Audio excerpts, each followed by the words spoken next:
Bom dia, e a nossa leitura hoje é Atos dos Apóstolos, capítulo 15. Em nome do Pai, do Filho e do Espírito Santo. Amém. Concílio Apostólico em Jerusalém. Alguns homens, descendo da Judéia, puseram-se a ensinar aos irmãos o seguinte: se não vos circuncidais segundo o rito de Moisés, não podeis ser salvos. Originou-se então grande discussão de Paulo e Barnabé com eles, e resolveu-se que estes dois, com alguns outros irmãos, fossem tratar essa questão com os apóstolos e os anciãos em Jerusalém. Acompanhados algum tempo dos membros da comunidade, tomaram o caminho que atravessa Fenícia e Samaria. Contaram a todos os irmãos a conversão dos gentios, o que causou todos grande alegria. Chegando a Jerusalém, foram recebidos pela comunidade, pelos apóstolos e anciãos, a quem contaram tudo o que Deus tinha feito com eles. Mas levantaram-se alguns que, antes de ter abraçado a fé, eram da seita dos fariseus, dizendo que era necessário circuncidar os pagãos e impor-lhes a observância da lei de Moisés. Reuniram-se os apóstolos e os anciãos para tratar desta questão. Ao fim de uma grande discussão, Pedro levantou-se e lhes disse: Irmãos, vós sabeis que já há muito tempo Deus me escolheu dentre vós, para que da minha boca os pagãos ouvissem a palavra do Evangelho e crescem. Ora, Deus que conhece os corações, testemunhou a seu respeito, dando-lhe o Espírito Santo da mesma forma que a nós. Nem fez distinção alguma entre nós e eles, purificando pela fé os seus corações.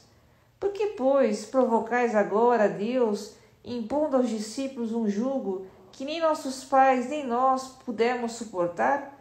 Nós cremos que pela graça do Senhor Jesus seremos salvos exatamente como eles.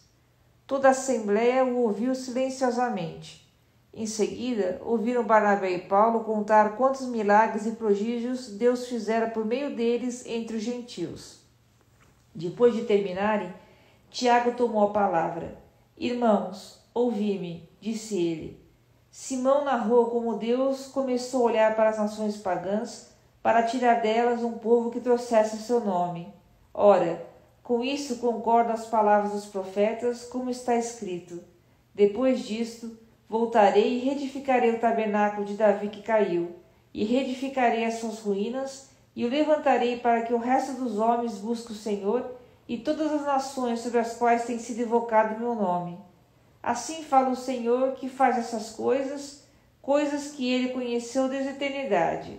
Por isso, julgo que não se deve inquietar os que dentre os gentios se convertem a Deus, mas que lhes escreva somente que se abstenham das carnes oferecidas aos ídolos, da impureza, das carnes sufocadas e do sangue. Porque Moisés, desde muitas gerações, tem em cada cidade seus pregadores, pois que ele é lido nas sinagogas todos os sábados. Então, pareceu bem aos apóstolos e aos anciãos, com toda a comunidade, escolher homens dentre eles e enviá-los a Antioquia com Paulo e Barnabé. Judas, que tinha o sobrenome de Barsabás, e Silas, homens notáveis entre os irmãos. Por seu intermédio, enviar a seguinte carta: os apóstolos e os anciãos aos origens dos irmãos de origem pagã, em Antioquia, na Síria e na Cilícia, saúde. Temos ouvido que alguns entre nós os têm perturbados com palavras, transtornando os vossos espíritos, sem lhes termos dado semelhante incumbência. Assim, nós nos reunimos e decidimos escolher delegados e enviá-lo a vós, com os nossos amados Barnabé e Paulo, homens que têm exposto suas vidas pelo nome de nosso Senhor Jesus Cristo. Enviamos, portanto, Judas e Silas, que de viva voz os exporão as mesmas coisas. Com efeito, pareceu bem ao Espírito Santo e a nós não vos impor outro peso além do seguinte indispensável: que vos abstenhais das carnes sacrificadas aos ídolos, do sangue, da carne sufocada e da impureza. Dessas coisas fareis bem de vos guardar conscientemente a Deus. Tendo-se despedido, a delegação dirigiu-se a Antioquia. Ali reuniram a assembleia e entregaram a carta. À sua leitura, todos se alegraram com o estímulo que ela trazia. Judas e Silas, que eram também profetas, dirigiram aos irmãos muitas palavras de exortação e de animação.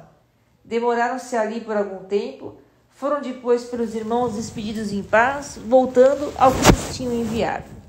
A Silas, contudo, pareceu bem ficar ali, e Judas partiu sozinho. Paulo e Barnabé detiveram-se também em Antioquia, ensinando e pregando com muitos outros a palavra do Senhor. Segunda viagem de Paulo com Silas.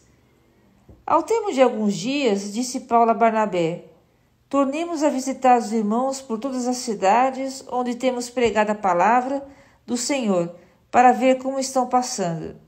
Barnabé queria levar consigo também João, que tinha por sobrenome Marcos. Paulo, porém, achava que não devia ser admitido quem se tinha separado deles em Panfilha e não os havia acompanhado no ministério. Houve tal discussão que se separaram do outro, e Barnabé, levando consigo Marcos, navegou para Chipre. Paulo, porém, tendo escolhido Silas e depois de ter sido recomendado pelos irmãos à graça do Senhor, partiu. Ele percorreu a Síria, a Cilícia, confirmando as comunidades. E aqui termina a leitura de hoje. Deus abençoe.